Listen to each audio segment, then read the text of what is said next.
Est-il possible de vivre dans l'unité? Oui, oui, oui. C'est ce que Éphésiens nous parle ici au chapitre 4. Jésus-Christ qui est descendu dans ce corps humain, lui qui est le chef de l'Église, lui qui est la tête du corps. Et voilà, par le Saint-Esprit, nous pouvons vivre ensemble. Et pour former ce corps, chacun de nous est utile. Le Seigneur a trouvé bon pour que certains soient de dons pour l'unité et le perfectionnement du corps, pour que le corps puisse être entretenu comme il se doit.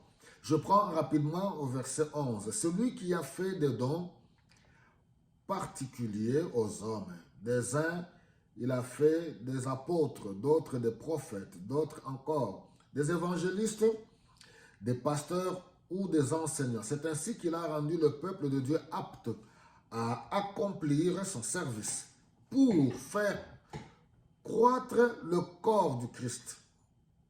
De cette façon, nous parviendrons tous ensemble à l'unité de la foi, dans la connaissance du Fils de Dieu. Nous deviendrons des adultes dont le développement atteindra à la stature parfaite du Christ.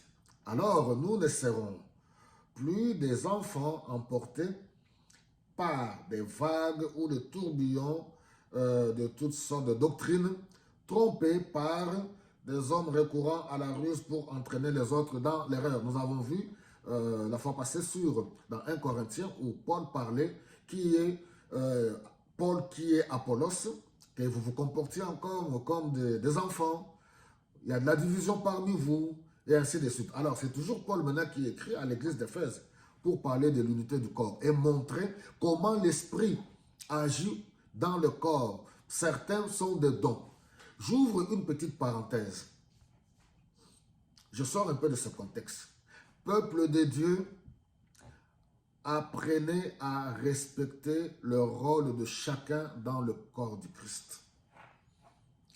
C'est Dieu qui a appelé les serviteurs de Dieu dans leur imperfection.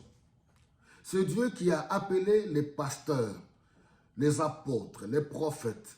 Ayez de la retenue. Certes, nous sommes dans une époque compliquée, une époque de liberté, une époque de réseaux sociaux où chacun se sent libre de s'exprimer. Mais faites attention, je m'adresse aux vrais enfants de Dieu, convertis, étant remplis du Saint-Esprit de Dieu, des vrais enfants de Dieu qui lisent la parole, qui méditent la parole, qui aiment le Seigneur, qui sont conduits par l'Esprit de Dieu. Faites attention, ayez de la retenue vis-à-vis des hommes de Dieu. Ce n'est pas parce que quelques serviteurs de Dieu commettent des erreurs ou vivent dans le désordre. Ce n'est pas eux qui représentent tout le corps du Christ. Il y a des hommes de Dieu, des vrais hommes de Dieu à travers le monde. Il y a des vrais pasteurs, il y a des vrais apôtres, il y a des vrais évangélistes, il y a des vrais docteurs. Faites attention. N'entrez pas, dans un terrain, certaines personnes se mettent sur un terrain glissant qu'ils ne maîtrisent pas.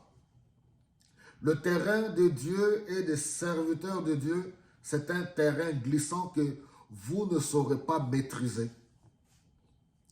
Les choses de Dieu, spirituellement parlant, vous ne saurez pas les maîtriser.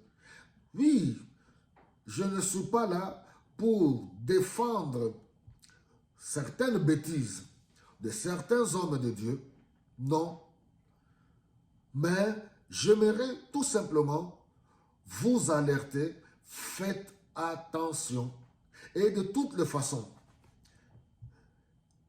la plupart des fois, les gens qui se mettent à critiquer les hommes de Dieu, c'est tout simplement pour justifier votre propre incrédulité, justifier vos propres péchés. La seule question que je m'aimerais poser, où en êtes-vous avec votre propre foi? Où en êtes-vous avec votre propre relation avec le Seigneur? La parole de Dieu est authentique. Dieu reste Dieu.